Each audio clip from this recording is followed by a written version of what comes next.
Today is day 12 of the 90-day Astral Projection Challenge, directly coming from this book right here. Now, for day 12, it's going to be very similar to all the other videos. You're just going to be adding on small exercises every single day. Now, for day 12, what you want to make sure you're doing is sticking to your morning affirmations, sticking to your dream journal every morning, as well as your nighttime affirmation too. Now, the exercises for day 12 are going to be exactly like every other day. You're going to start off with a 5-minute full body relaxation. Whatever you personally prefer on how you can relax your entire body. I do have videos on that, but whatever you personally, by now, it's day 12, so you should already have your go-to relaxation method.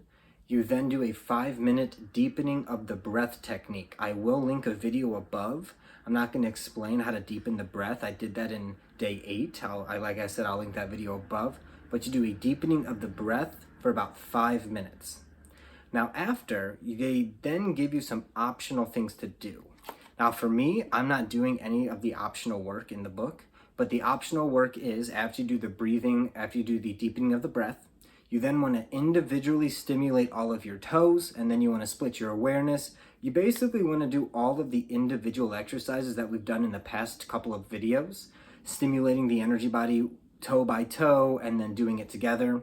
Like I said, that's optional. The thing that's not optional is they want you to bounce and do that sponging technique on each leg. And again, if you automatically split your awareness at this point in the program, that's fine. About day 8 or 9, I ended up just splitting my awareness from the start. I don't go right leg bounce up and down and then I go left leg. What I do is I split my awareness from the start, and then I do that sponging technique and I bounce the energy from the toes all the way up to the hips and back down in about a half of a second to a second each way. Now, after you do the bouncing of the legs for about 5 minutes, it then wants you to bounce on the arms again. So you do the sponging technique from the fingers, draw the awareness all the way up the arm to the shoulder and bounce it back down. Again, you do that for about 5 minutes on both of your arms. You can either do it individually or like I do, I just split the awareness right away. After you do the arms, you then want to do the spine. So you're going to start at the base of the spine and you're going to go all the way to the top of the head and back down. Again, that's about a half of a second to a second interval each way. And you're going to do that for about 5 minutes. So after you've done the legs, you've done the arms, you've done the spine, now the extra exercise that you're adding on today for day 12 is you're going to do an entire full body energy bouncing. So you're going to start, there's 2 options here. So you can either do option 1, is you're going to be laying down on your back and you're going to extend your hands over your head. And you're going to put your feet together and extend your hands over your head like you're reaching for the back of your headrest. Now you're going to bring the awareness from your toes and you're going to use that sponging technique and you're going to bounce that energy from the toes all the way up to your legs, feel it come all the way through your body, and you want to have it go all the way past just a little bit of your fingertips. You want to kind of bring it past your fingertips just slightly and then bounce it right back down. Now that is about a 1 second to 2 second interval. So it should take about 1 to 2 seconds to bring the energy all the way up to the head, or a little bit past the head from the toes. A little bit from the toes all the way past the fingers, because at this point your body is fully extended. And then about 1 to 2 seconds from the tip of your fingers all the way back down through your body, through your legs, all the way back down to your toes. And you're going to bounce that up and down for about 5 minutes.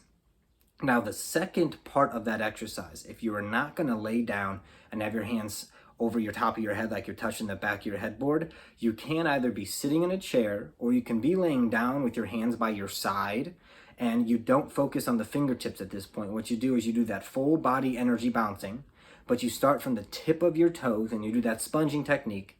You do it all the way up your body and you bring it just past the tip of your head. So you bring it all the way up to your head and you want to go a little bit past that and then bring it right back down your back, right in your body, right down to your toes. And that's going to be about 1 to 2 seconds each way as well. So option 2, if you don't like to have your arms fully extended, you can be sitting down with your arms rested at your side or laying down with your arms rested at your side and just doing a full body energy bouncing, starting from your toes, bringing it all the way up a little bit past your head and then back down, and just doing that for about 5 minutes.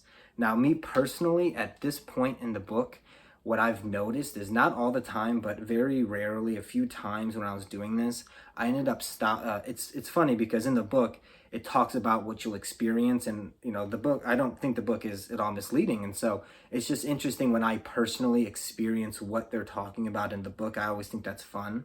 And so I'm reading in the book that once you stop doing the exercises, they will automatically keep going for a short period of time.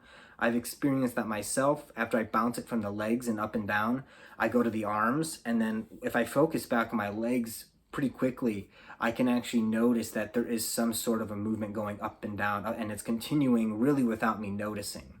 And now secondly, on top of that, I've only felt this a few times, but when I actually stopped doing the spine bouncing up and down, I stopped doing it completely, and I felt as if my entire lower section, like my hips to my kind of stomach area, were swaying very, very wide to the left and right. And again, I was just completely still. I was lying flat on my back.